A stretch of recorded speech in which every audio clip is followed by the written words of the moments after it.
Hello friends, welcome to the very next lecture of electrical engineering first, and today's topic is voltage sources and current sources. Electrical engineering first के आज के lecture में आप सभी का स्वागत है। आज का हमारा टॉपिक रहेगा voltage source and current source. तो आज के लेक्चर में हम देखेंगे कि कितने प्रकार की और किस तरह से वोल्टेज सोर्स और करंट सोर्स रिएक्ट करती हैं। ये हमारा आज के लेक्चर रहेगा। अगर आपने चैनल को सब्सक्राइब नहीं किया हो तो चैनल को सब्सक्राइब ज़रूर कर लें, बेल आइकन को क्लिक कर लें जिससे कि सभी आने वाले लेक्चर्स के नोटिफिकेशन आपको मिल जाएं। अगर आपको वीडियो पसंद आए तो वीडियो के अंत में वीडियो को लाइक कर दें और अपने सभी फ्रेंड्स के साथ अपने सभी कॉलेजेस में, अपने ग्रुप्स में इस वीडियो को शेयर कर दें। चलिए आइए आज का लेक्चर स्टार्ट करते हैं, voltage and current source. Electrical engineering first में आज का लेक्चर है voltage source and current source. So voltage source and current source. A source is a device which converts mechanical, chemical, thermal और some other form of energy into electrical energy.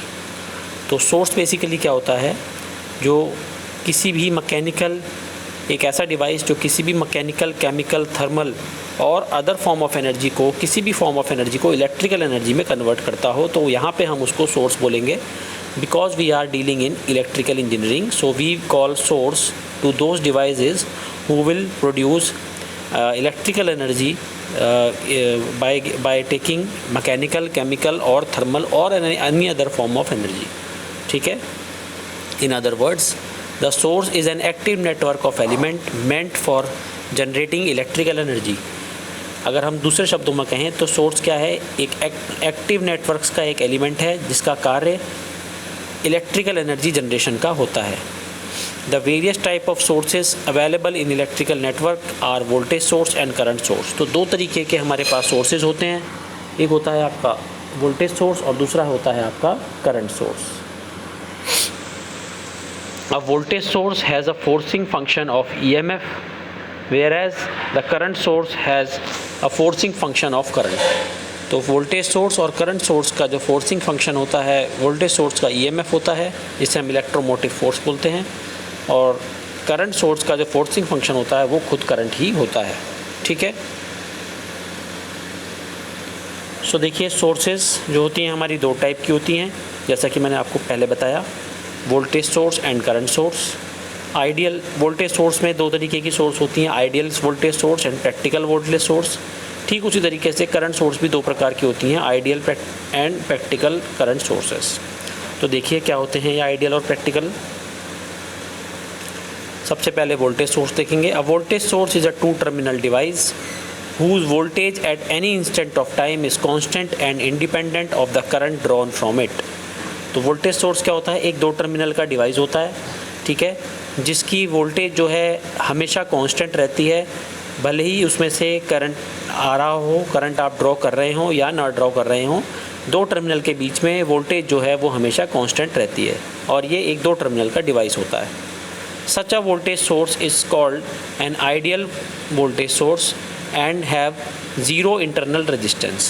ये जो ऐसे जो voltage source होते हैं वो ideal voltage source कहलाते हैं, और उनका जो इंटरनल रेजिस्टेंस होता है, यानी कि उनका खुद का जो रेजिस्टेंस होता है, डिवाइस का खुद का रेजिस्टेंस है, उसे हम ज़ीरो मानते हैं, और ऐसी कंडीशन को हम आइडियल कंडीशन कहते हैं।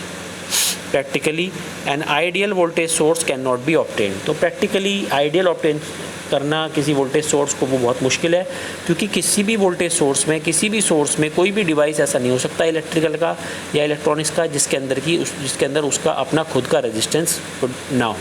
ठीक है। Sources having some amount of internal resistance are known as practical voltage source.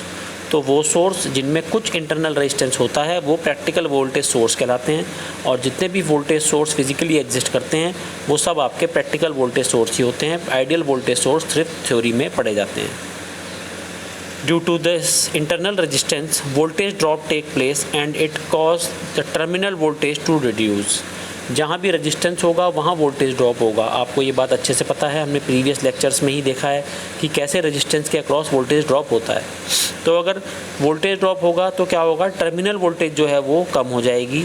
जो टर्मिनल वोल्टेज यानी कि जो भी वोल्टेज जो है आपका, उसका जो टर्मिनल वोल्टेज जैसे कि VAB इस वोल्टेज सोर्स का वोल्टेज है और ए बी टर्मिनल के बीच में जो है इसका आउटपुट मिलेगा। तो अगर इसका इंटरनल रेजिस्टेंस कुछ वोल्टेज इसमें से एब्जॉर्ब कर लेता है तो क्या होगा, वो वी ए बी माइनस क्या हो जाएगा, वो वोल्टेज माइनस हो जाएगी, तो वी ए बी हमें पूरा नहीं मिल पाएगा। तो इट मीन्स कि जो हमारे प्रैक्टिकल वोल्टेज सोर्स होते हैं उसमें टर्मिनल वोल्टेज जो होती है वो थोड़ी सी रिड्यूस कर जाती है एक्चुअल वोल्टेज से।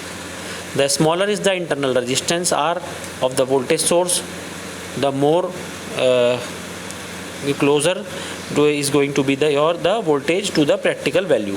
क्या होगा, जितना आपका इंटरनल रेजिस्टेंस आपका स्मॉल होगा उतना ही प्रैक्टिकल वैल्यू के क्लोज, यानी कि जो आपकी एक्चुअल वैल्यू है वोल्टेज की उसके क्लोज़र आपका वोल्टेज होगा, टर्मिनल वोल्टेज उसके क्लोज़र होगा। अदरवाइज़ क्या होगा, उतनी वैल्यू उसमें से माइनस हो जाएगी, जितना ड्रॉप हो रहा होगा वो आपका वी ए बी में से माइनस होकर आपको ए बी टर्मिनल के अक्रॉस मिलेगा। क्लियर है सबको? Ideal and practical voltage sources देखिए इस तरीके से होते हैं। सबसे पहला आप देखिए आइडियल है। आइडियल वोल्टेज सोर्स में क्या होगा, आपने वी ए बी दिया वोल्टेज और आपको करंट आप इसमें कुछ भी ले रहे हैं या नहीं ले रहे हैं, ठीक है, आपको क्या मिलेगा, वी ए बी ही मिलेगा। आई की वैल्यू 0 के लिए भी वी ए बी है और आई की किसी सर्टेन वैल्यू पॉजिटिव वैल्यू के लिए भी वी ए बी ही मिलेगा आपको। देखिए जो लेफ्ट हैंड साइड वाला है वो आइडियल सोर्स है और जो राइट हैंड साइड में बना है वोल्टेज सोर्स वो आपका प्रैक्टिकल सोर्स है। देखिए एक रेजिस्टेंस आर लगा हुआ है, स्मॉल आर। ये स्मॉल आर क्या है, ये इस बैटरी का इंटरनल रेजिस्टेंस है। अब इसके अक्रॉस भी कुछ ड्रॉप होगा तो आउटपुट पे हमें वी मिलना चाहिए, लेकिन हमें आउटपुट पे वी नहीं मिलेगा, हमें आउटपुट पे मिलेगा वी ए बी। और वी ए बी क्या होगा, वो होगा वी माइनस आई आर। के वी एल लगा लेंगे, वी ए बी क्या होगा, वी माइनस आई आर, जो कि वी से थोड़ा कम होगा।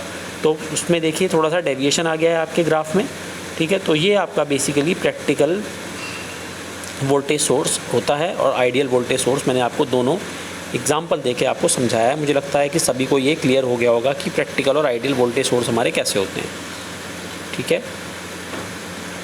Now we see current source. Current source क्या होते हैं? The current sources are further categorized as ideal and practical current sources. तो करंट सोर्स भी आइडियल और प्रैक्टिकल की फॉर्म में कैटेगराइज किए गए हैं।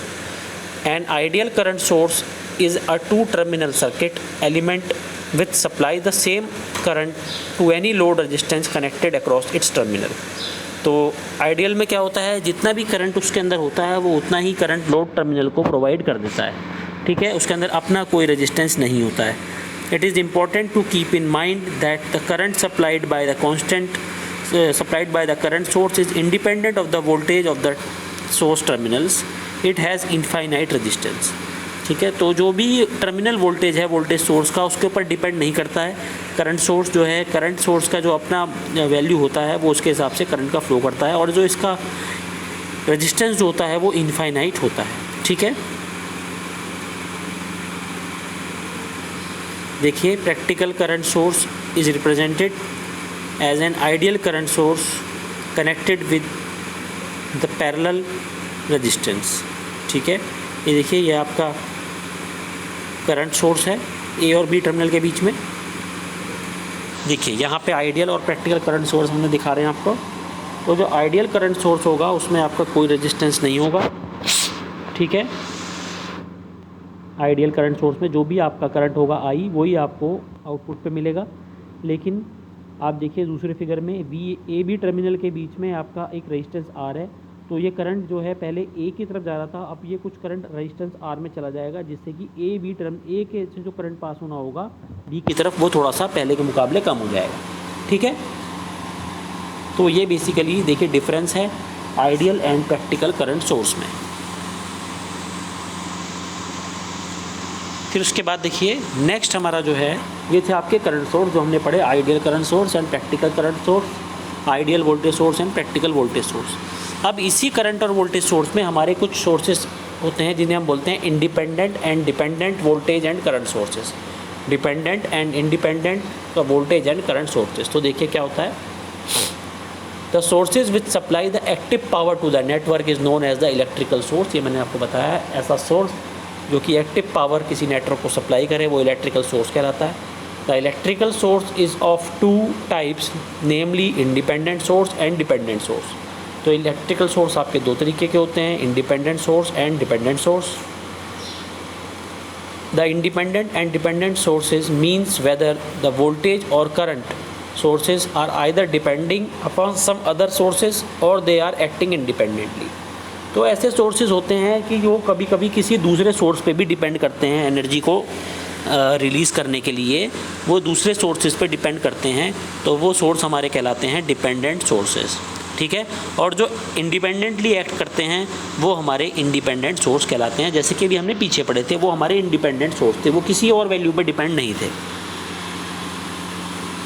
देखिए एनर्जी सोर्सेज हमारे दो तरीके के होते हैं, direct sources and alternating sources. तो यहाँ हम डायरेक्ट सोर्सेज की बात कर रहे हैं।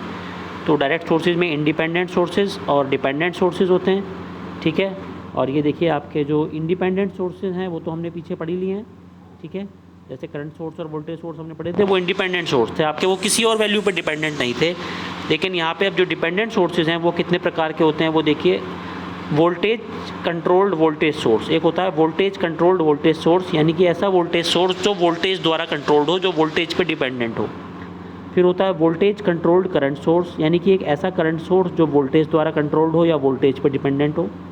करंट कंट्रोल्ड वोल्टेज सोर्स, यानी कि एक ऐसा वोल्टेज सोर्स जो करंट कंट्रोल्ड हो या करंट द्वारा डिपेंडेंट हो। करंट कंट्रोल्ड करंट सोर्स, यानी कि एक करंट सोर्स जो कि करंट द्वारा कंट्रोल्ड हो या करंट पे डिपेंडेंट हो। तो ये चार तरीके के हमारे डिपेंडेंट सोर्सेज होते हैं। आइए देखते हैं इन्हें।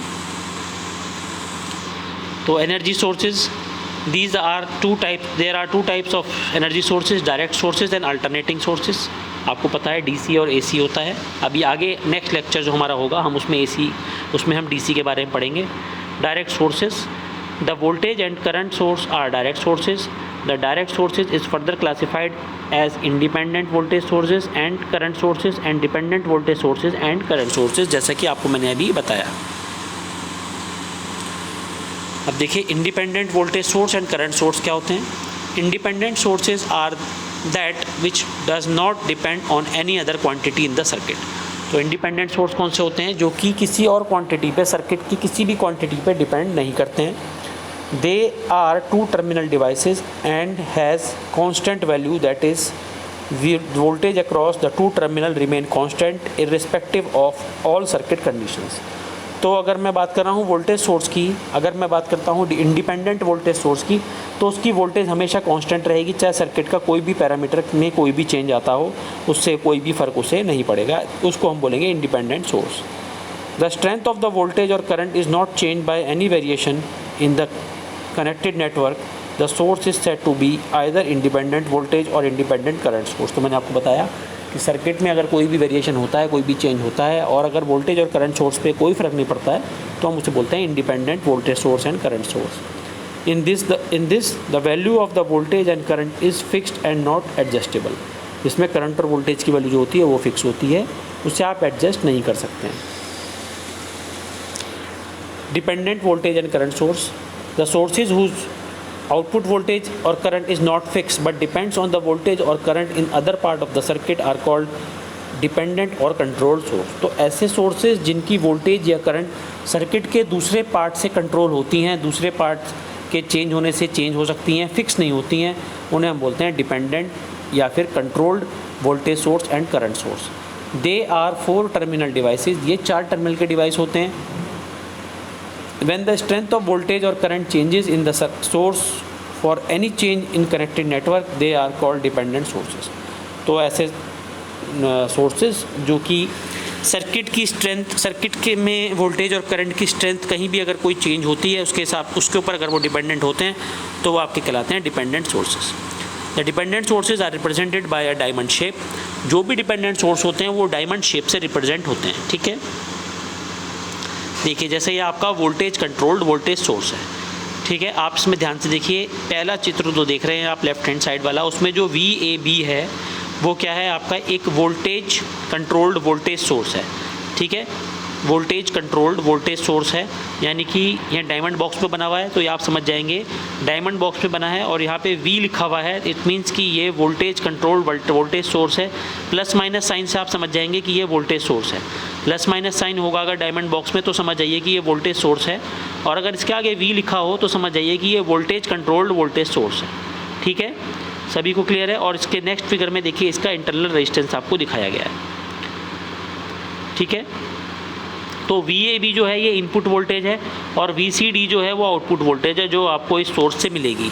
ठीक है, तो VCD जो है वो डिपेंडेंट है किसके ऊपर, VAB के ऊपर डिपेंडेंट है। ठीक है, तो ये कैसा सोर्स हुआ, ये वोल्टेज सोर्स हुआ, आउटपुट वोल्टेज मिल रही है लेकिन डिपेंडेंट किस पे है, वोल्टेज पे ही डिपेंडेंट है। तो ये हो जाएगा आपका वोल्टेज कंट्रोल्ड वोल्टेज सोर्स। देखिए नेक्स्ट आपका है वोल्टेज कंट्रोल्ड करंट सोर्स।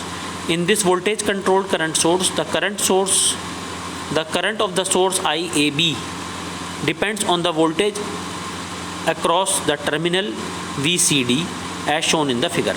तो ये करंट सोर्स है, आपको दिखाई दे रहा है, इसमें एरो का निशान बना हुआ है डायमंड बॉक्स में, ये करंट सोर्स है। और ये करंट सोर्स जो है किसके ऊपर डिपेंडेंट है, ये वोल्टेज VCD के ऊपर डिपेंडेंट है, वोल्टेज VCD द्वारा कंट्रोल्ड है। तो इसे हम बोलेंगे, देखिए IAB जो है प्रोपोर्शनल है किसके, VCD के। VCD में जो चेंज आएगा वो IAB में रिफ्लेक्ट होगा। तो it is a current source, ये एक करंट सोर्स है लेकिन कैसा है, ये वोल्टेज कंट्रोल्ड है या फिर वोल्टेज डिपेंडेंट करंट सोर्स है। ठीक है, नेक्स्ट है देखिए करंट कंट्रोल्ड वोल्टेज सोर्स। अब देखिए ये वोल्टेज सोर्स है, आपको दिखाई दे गया है, प्लस माइनस साइन है डायमंड बॉक्स में, तो तुरंत समझ जाएंगे कि ये वोल्टेज सोर्स है। लेकिन ये आपका किससे कंट्रोल हो रहा है, ये करंट से कंट्रोल हो रहा है। देखिए ICD करंट के ऊपर डिपेंड कर रहा है कि VAB की वैल्यू कितनी है। VAB डायरेक्टली प्रोपोर्शनल है ICD के, तो इसे हम बोलेंगे this is a voltage source but it is a dependent source and it is dependent on current the value of current ICD की वैल्यू पे ये डिपेंड कर रहा है। So it is a voltage source which is controlled by current, we call it as current controlled voltage source और current dependent voltage source. Next is current controlled current source. देखिए current source है, arrow का निशान दिख गया आपको diamond box में, समझ जाएंगे करंट सोर्स है, ICD के ऊपर डिपेंड कर रहा है। ठीक है, करंट के ऊपर डिपेंड कर रहा है, तो it is a current source which is controlled by a current. ठीक है, तो it is IAB is directly proportional to ICD, IAB output current है आपका। ठीक है, तो क्या होगा आपका IAB की जो वैल्यू है it is dependent on the value of ICD। ठीक है, और it is called as a current source which is controlled by current और करंट कंट्रोल्ड करंट सोर्स। तो ये 4 तरीके के आपके सोर्सेज थे जो हमने देखे, voltage controlled voltage source, voltage controlled current source, current controlled voltage source and current controlled current sources. ये आपके डिपेंडेंट सोर्सेज थे। अब हम देखेंगे सोर्स ट्रांसफॉर्मेशन, कैसे सोर्सेज का ट्रांसफॉर्मेशन किया जाता है वो हम देखेंगे। अगर वोल्टेज सोर्स है तो उसे करंट सोर्स, और करंट सोर्स है तो उसे वोल्टेज सोर्स आप कैसे बनाएंगे ये हम देखेंगे। ठीक है, तो देखिए source transformation simply means the replacing one source by an equivalent source. Source transformation का मतलब क्या है कि जब एक सोर्स को उसकी इक्विवेलेंट सोर्स से हम रिप्लेस कर दें तो उसे हम बोलेंगे source transformation. A practical voltage source can be transformed into an equivalent practical current source and similarly a practical current source into a voltage source. तो एक प्रैक्टिकल वोल्टेज सोर्स को आप उसकी इक्विवेलेंट करंट सोर्स में, या एक practical current source को आप उसकी इक्विवेलेंट वोल्टेज सोर्स में कन्वर्ट कर सकते हैं। ठीक है, देखिए किस तरीके से करेंगे conversion of voltage source into current source. तो वोल्टेज सोर्स को करंट सोर्स में कैसे कन्वर्ट करेंगे, देखिए when the voltage source is connected with a resistance in series and it has to be converted into current source, then the resistance is connected in parallel with the current source as shown in the above figure। अगर एक voltage source के साथ एक resistance series में connect हो तो उसे current source में कैसे कन्वर्ट करेंगे। तो आपको क्या करना है, जैसे सर्किट राइट साइड बनाए करंट सोर्स के साथ पैरेलल में रेजिस्टेंस लगा के ये सर्किट आप बना लेंगे। आर की वैल्यू तो वही रहेगी जो आर की वैल्यू, लेकिन आई की वैल्यू क्या हो जाएगी, ये हो जाएगी VS/R। ठीक है, आई की वैल्यू हो जाएगी VS/R, क्योंकि आई होता है आपका V/R। ठीक है, तो जब भी आपको इस तरीके से कोई दिखे कि आपका V और R सीरीज़ में कनेक्टेड है और आपको ज़रूरत पड़े कि आपको करंट सोर्स में से चेंज करना है, तो आप इस तरीके से इसे चेंज कर सकते हैं। इस तरीके से आप डायग्राम बना लेंगे, R के साथ I पैरेलल में, R की वैल्यू एज इट इज़ रहेगी और I की वैल्यू हो जाएगी VS/R या V/R। सभी को क्लियर है। तो ये होगा conversion of voltage source into current source. आपने क्या किया, वोल्टेज सोर्स को करंट सोर्स में कन्वर्ट कर लिया। अब देखेंगे conversion of current source into voltage source. तो करंट सोर्स को वोल्टेज सोर्स में कैसे कन्वर्ट करेंगे। In the above circuit, in this circuit diagram, a current source which is connected in parallel with the resistance is transformed into voltage source by replacing the resistance in series with the voltage source। तो अगर आपको इस तरीके से कोई circuit दिया हो left hand side में जो बना है, जिसमें कि करंट के साथ रेजिस्टेंस पैरेलल में हो और आपको इसको वोल्टेज सोर्स में कन्वर्ट करना हो, तो आपको क्या करना है, एक वोल्टेज सोर्स बनाइए और सीरीज़ में रेजिस्टेंस लगा दीजिए। ठीक है, रेजिस्टेंस की वैल्यू तो वही रहेगी और वोल्टेज सोर्स की वैल्यू क्या हो जाएगी, V की वैल्यू क्या होगी, I इंटू आर, यानी कि IS इंटू आर, ये आपकी VS की वैल्यू हो जाएगी। तो इस तरीके से आप किसी भी करंट सोर्स को वोल्टेज सोर्स में कन्वर्ट कर सकते हैं। अगर ध्यान से देखेंगे तो बिल्कुल एक दूसरे के अपोजिट है। आप 2 या 3 बार इसको ट्राई करेंगे तो आपका ये हो जाएगा। ऐसा हम करते क्यों हैं, किसी सर्किट में हमारा करंट सोर्स अगर दिया हो तो वो सर्किट सॉल्व करने में प्रॉब्लम आती है, हम उसे वोल्टेज सोर्स में कन्वर्ट कर लेते हैं और उसे आसानी से सॉल्व कर लेते हैं। देखिए जैसे ये एक एग्जांपल है, ठीक है, यहाँ पे देखिए करंट सोर्स दिया हुआ है, इसके साथ पैरेलल में 10 ओम का रेजिस्टेंस है, 1 ओम का करंट सोर्स है, उसके साथ 10 ओम का रेजिस्टेंस है। तो हमने क्या किया, देखिए वोल्टेज सोर्स के साथ सीरीज़ में रेजिस्टेंस लगा दिया, रेजिस्टेंस की वैल्यू तो 10 ही ओम हो गई, ठीक है। और हमने V की वैल्यू कैसे निकाली, I इंटू आर, तो I की वैल्यू 1 थी, करंट की वैल्यू 1 एम्पियर थी और रेजिस्टेंस की वैल्यू 10 ओम थी, तो I इंटू आर हो गया 10 इंटू 10 इंटू 1, तो ये हो जाएगा आपका 10 वोल्ट। तो इस तरीके से देखिए हमने करंट सोर्स को वोल्टेज सोर्स में कन्वर्ट कर लिया, ठीक है। तो सर्किट थोड़ा कॉम्प्लेक्स था जो वो ईजी हो गया।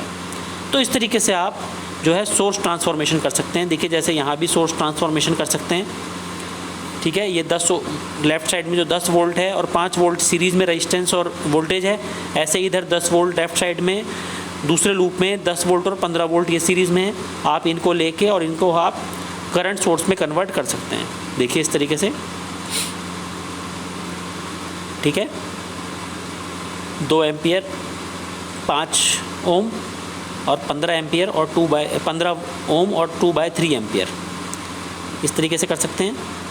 और फिर तीनों रेजिस्टेंस जो बीच वाले इन्हें पैरेलल में ले जाइए, सिंगल रेजिस्टेंस बन जाएगा और इस तरीके से आप आसानी से इसमें करंट निकाल सकते हैं, ठीक है। तो इसको आप प्रैक्टिस करिएगा, ये जो स्लाइड है बेसिकली इसे ज़रूर प्रैक्टिस करिएगा 1-2 बार। जो मैंने लास्ट के एग्जांपल्स बताए हैं आपको सारी चीज़ें क्लियर हो जाएंगी।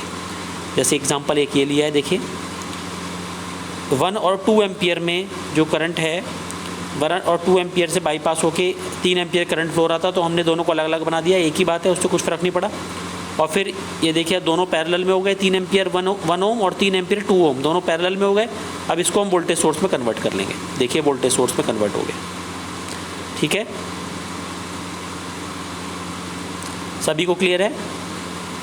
इसकी प्रैक्टिस ज़रूर करेंगे। जब आप इसकी प्रैक्टिस 2-3 बार कर लेंगे तो ये बहुत आसान है, आपको एकदम क्लियर हो जाएगा। तो ये था आपका सोर्स ट्रांसफॉर्मेशन। इस तरीके से देखिए और भी सोर्स ट्रांसफॉर्मेशन के एग्जांपल हैं जो मैंने आपको दिए हैं, आप इसको ऐसे सोर्स ट्रांसफॉर्मेशन कर सकते हैं। तो आज का लेक्चर जो था ये हमने करंट सोर्स और वोल्टेज सोर्स पे बताया आपको, ठीक है। आइडियल सोर्स, प्रैक्टिकल सोर्स क्या होती हैं, डिपेंडेंट इंडिपेंडेंट सोर्सेज क्या होती हैं और सोर्स ट्रांसफॉर्मेशन कैसा होता है। अगर आपको लेक्चर पसंद आया हो, वीडियो को लाइक करें, चैनल को सब्सक्राइब करें, बेल आइकन को ज़रूर क्लिक कर लें, अपने फ्रेंड्स के साथ शेयर करें। Thank you very much.